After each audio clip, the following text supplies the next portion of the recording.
So therefore begs, to climb Kili is the privilege to the few who care about the real knowledge to the new. Fragile snow, freestyle flow, you all have a happy 201 double. Yeah. Did you touch the sky? Just before you... Trip leader, Sinova Sorby, Shape Your Life Canada. And their sisters, Rosie Broard, Kelly Dunphy, Bettina Breckenfeld, Kathleen Erdahl and Sheena Hicks, Jodie Foster, Barbara Falco, and the writer, Margaret Webb, Toronto. In Nairobi, as we passed the urban slum of Kibera, the team decided we must know the tragic heart of Africa as well as the heights of Kilimanjaro. Such a tour would require guides, in this case 2 police officers armed with rifles. Kibera is a festering open sore of poverty, sprawling over 4 square kilometers, home to 300,000 people. We were warned not to touch the children. They ran to us, smiling, shouting, "How are you? How are you?" Kibera has no city services.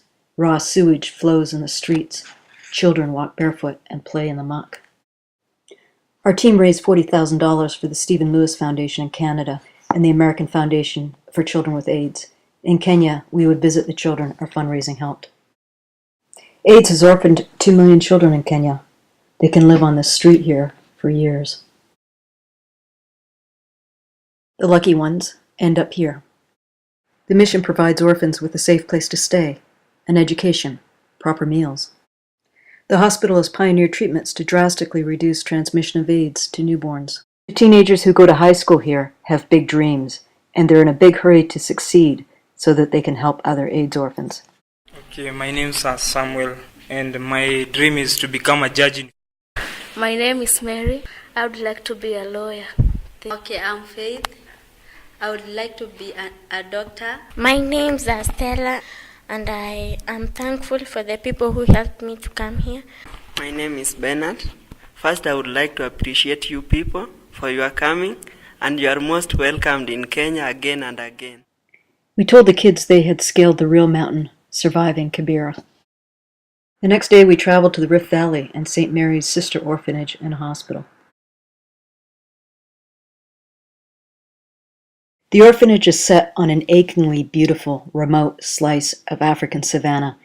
It was founded by Dr. Bill Frieda and is located across from a vast nature conservancy, once the estate of Lord Delamere, founder of colonial Kenya.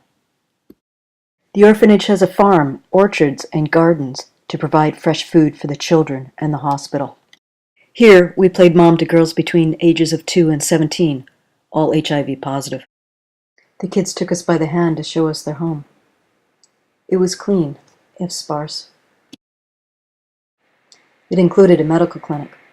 By age 5, the children could take their cocktail of AIDS drugs by themselves, and even knew how to pronounce the tongue-twisting names of the retrovirals. But thanks to the drugs, the children are extremely healthy. We brought the children loads of toys, books, and clothing. The children surprised us with a concert of singing and dancing.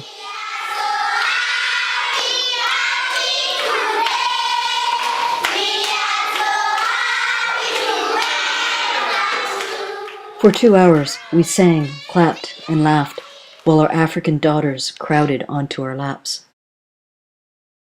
The girls will never be adopted. The orphanage will be their family until they are old enough to care for themselves. And Africa needs these children. Possibly these AIDS orphans, educated, responsible, empathetic, will grow up to become Africa's new leaders. Still, it hurt like hell to say goodbye to our beautiful African daughters. On the road to Tanzania to climb Kilimanjaro, our adventure was beginning to feel like a reality TV show. Think Amazing Race with grace. We each found our own way to process Africa. Because we still had a really big mountain to climb. Not that one. And not that one. That one. We checked into the kind of clean, well-lit place Hemingway might have stayed to prepare for what would be the toughest physical challenge of our lives.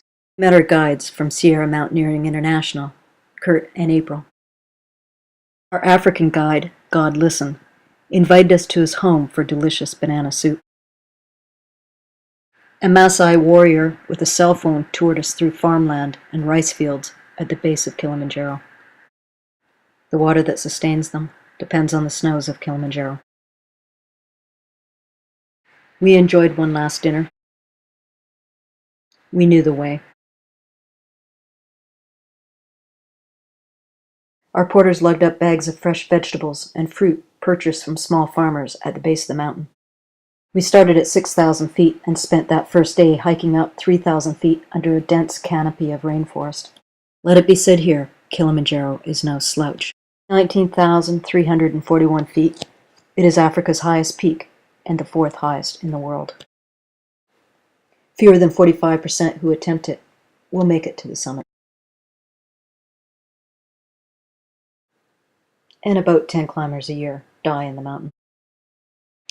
Our team, all neophyte climbers, all at the freak-out end of 40, tackled the toughest route up, the infamous Umbwe. It's a tough vertical slog, so steep in places that you can kiss the trail in front of you while standing up.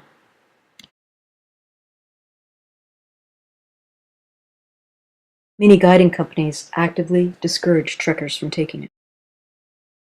On day 2, the path spiked up through the second of 4 climatic zones we would pass through.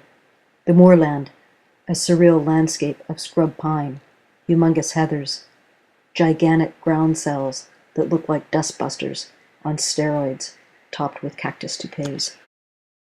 Thanks to cloud cover and forest canopy, we had been trekking for nearly 2 days before we finally got a look at the thing we were climbing.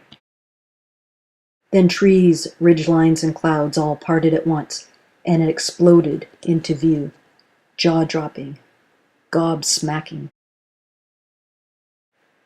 All looming, towering, sheer black rock cliffs and glaciers glinting under an intense African sun. We stared up at the dramatic western face of Kilimanjaro as if expecting divine inspiration to fall from the sky. The words that came to us? Holy shit. Well, we knew the way. Up for another 9,000 feet. Trekkers on other routes normally take 3 to 4 days to reach the second camp at 13,000 feet. We gained the elevation in just 2 days. That evening, God Listen sang to us over another incredible dinner.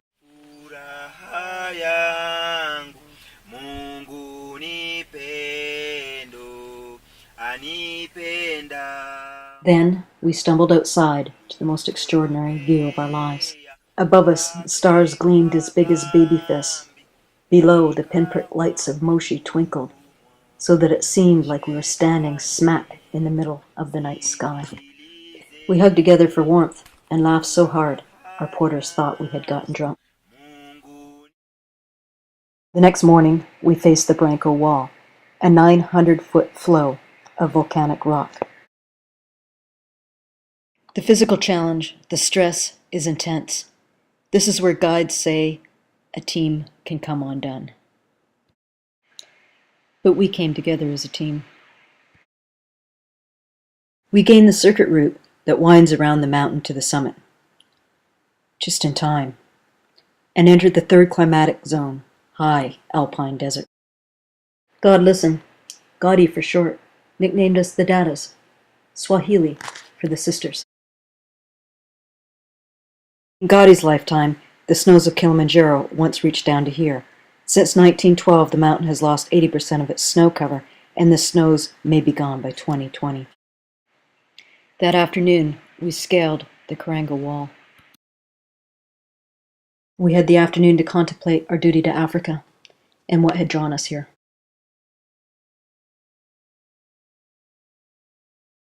Celebrate beating cancer. Fulfill a lifelong dream. Achieve something really fantastic. Get a foot massage. That was our last full sleep before tackling the summit.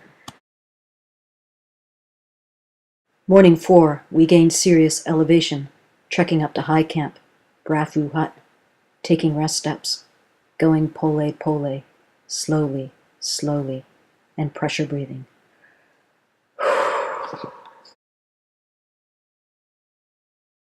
And still, the porters carrying the really heavy loads kept passing us. We had the afternoon to acclimatize to being at 15,358 feet. Many started taking Diamox to deal with headaches and other effects. Captain Kirk gave us the State of the Summit address, tested our oxygen levels, took our pulse, told us to prepare for minus 15 degrees Celsius weather.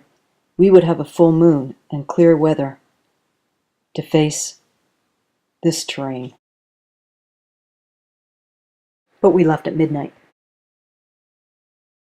For 7 hours, we trekked through the night, battling extreme fatigue, hypothermia, nausea, cramp.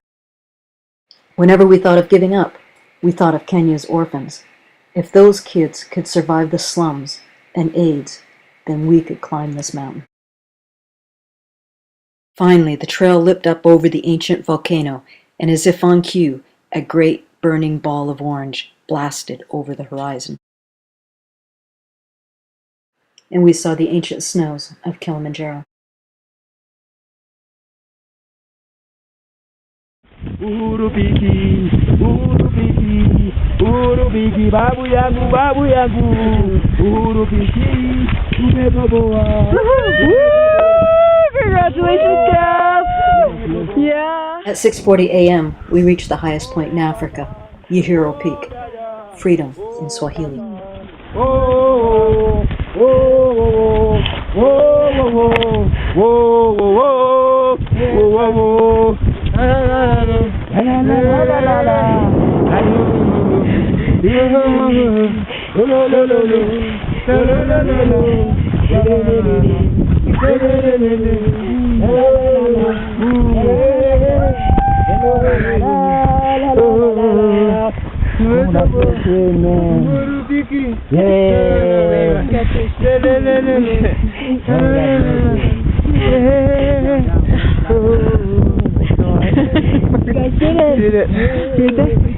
You're here.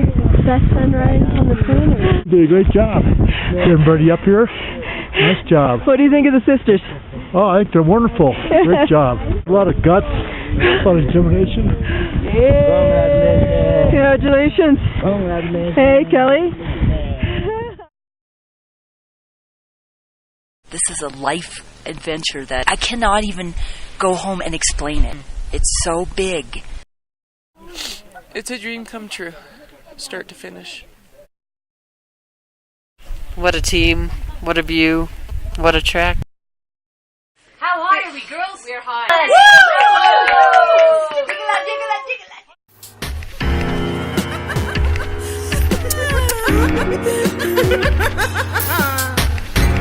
Pay attention. I'll spare you the description of the 10-hour, 10,000-foot thigh-burning descent. The Kilimanjaro beers our porters hiked into our rainforest camp were the best tasting of our lives. By that point, we had been awake 48 straight hours and hiking for 17 of them. It was time to say goodbye to our porters, who had helped us achieve the dream of a lifetime.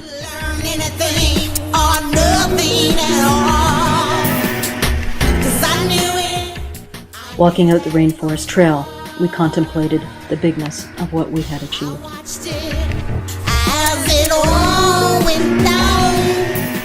$40,000 for AIDS orphans, 100% success up the toughest route. Sisters for life.